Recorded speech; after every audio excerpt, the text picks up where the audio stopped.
Hey there, and welcome back to my kitchen. Today we're baking a beautiful Pain de Campagne loaf, also known as French country bread. It's a rustic sourdough with a crisp crust, a tender crumb, and just the right hint of tang. Perfect for everyday meals, and once you try it, I think you will want to bake it again and again. So let's get started. The night before baking, I mix together 20 grams of active sourdough starter, 50 grams of water, 2 grams whole wheat flour, and 48 grams of bread flour. Stir it well, cover it loosely, and let it sit in a warm spot for 8 to 12 hours or until it's bubbly and has doubled in size. In the morning, once the levain is ready, I grab a big bowl and pour in 350 grams of water along with 100 grams of the starter. I mix it well until the starter is fully dissolved.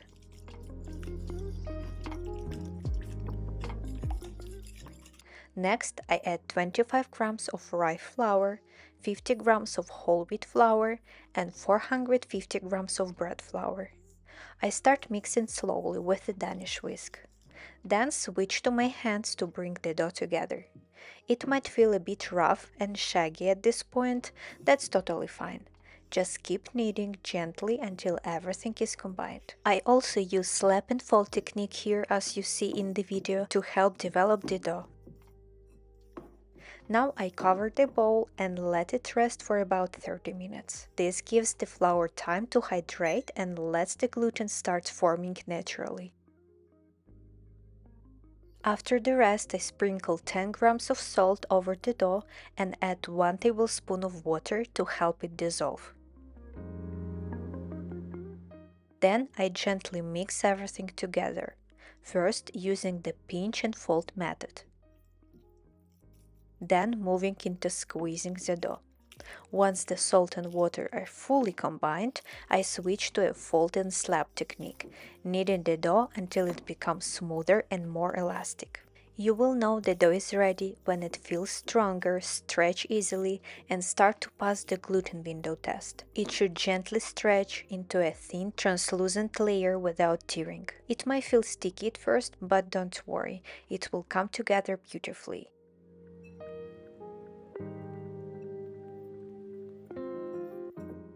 Now I cover the bowl again and place it somewhere warm, around 80 degrees Fahrenheit, to rest for 30 minutes.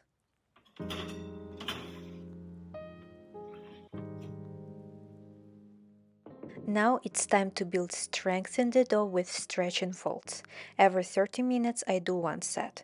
I wet my hands to prevent sticking, then reach under the dough, gently stretch it up, and fold it over itself. Then I rotate the bowl and repeat on all 4 sides. At this stage the dough is still pretty loose and sticky, but that's totally normal. We're just beginning to build structure. Between each set, I keep the dough warm in my smart oven set to 80 degrees Fahrenheit. After 30 minutes, it's time for second set. The dough already feels a bit stronger and more cohesive. Same technique, stretch gently, fold it over and turn the bowl. You can see it's starting to hold its shape a little better now. Then I cover it again and let it rest for another 30 minutes. Here is the third stretch and fold 30 minutes later. Now the dough is noticeably more elastic and smooth. It stretches more easily without tearing, and you can feel the strength building with each fold. This is where it starts to come together. Once again, I cover the bowl and let it rest for another 30 minutes. Now take a look at your dough. If it still feels sticky and your kitchen is on the cooler side, you can do one more stretch and fold. I'm going ahead with a fourth fold to help develop a more open crumb, but if your dough already feels strong and elastic, you can skip this step. After this set, I cover the bowl and let the dough rest undisturbed until it rises and domes, about 60 to 70% more in volume. This usually takes about 2 hours, depending on the temperature in your kitchen.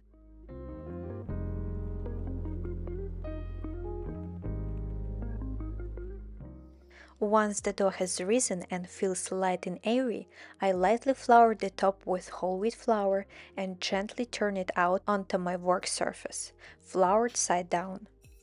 You can use your fingers or a bench scraper to help, but let the dough mostly fall on its own so you don't deflate it too much. Then I gently tug the sides toward the center, flip it over and rotate it into a loose round shape.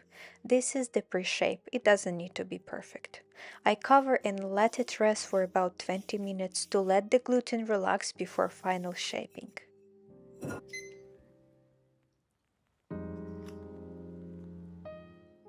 After the rest, the dough is more relaxed and easier to shape. I lightly flour the surface again, then flip the dough over to the smooth side is facing down. To shape, I gently stretch the dough, then fold the bottom up to the center. Next, I fold the sides like a letter, then the top to the center, sides again, and finally all the edges toward the center to tighten the dough nicely.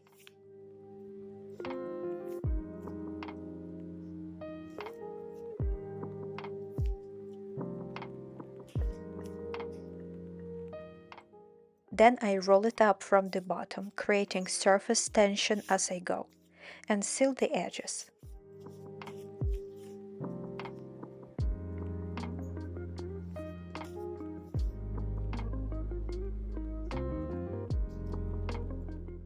Once it's shaped, I place it seam set up into a well-floured proofing basket.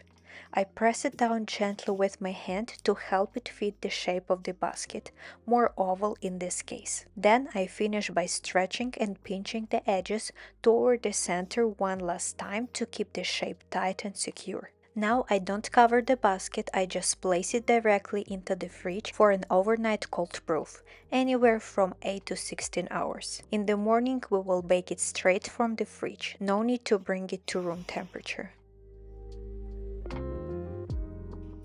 In the morning, I start by preheating my oven to 475 degrees Fahrenheit with a Dutch oven inside.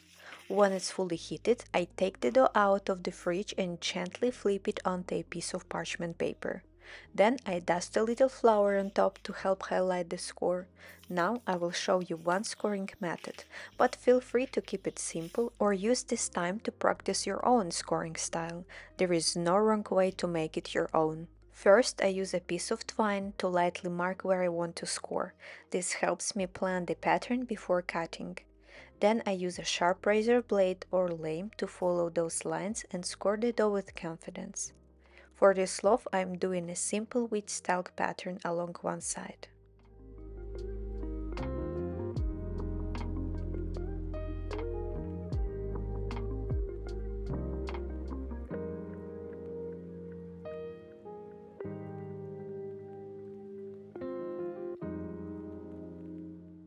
To finish the design, I use a toothpick to gently mark wave shapes along the top where I will do the main score. This extra step adds a beautiful decorative touch and helps guide the bread as it expands in the oven. I score it 3 times. First with a deep cut, then a second lighter score right above it, and finally a shallow one just under the dough surface. This layering helps control the way the crust opens up as it bakes. Now I carefully transfer the dough into the preheated Dutch oven. Just be careful, it's very hot. I cover it with the lid and bake it at 475 degrees Fahrenheit for 20 minutes.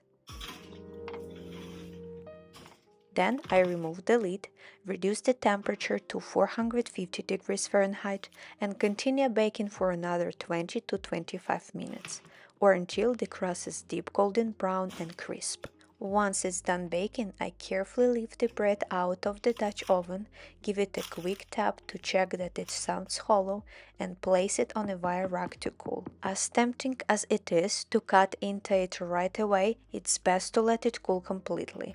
This helps set the crumb and finish the baking side. Let it rest for about an hour. And that's it. The crust is beautifully crisp, the scoring opened up just the way we planned, and the loaf feels light and airy. Now it's ready to enjoy. Thanks so much for baking with me today. If you liked this video, don't forget to give it a thumbs up, leave a comment and subscribe for more sourdough recipes like this one. See you in the next video.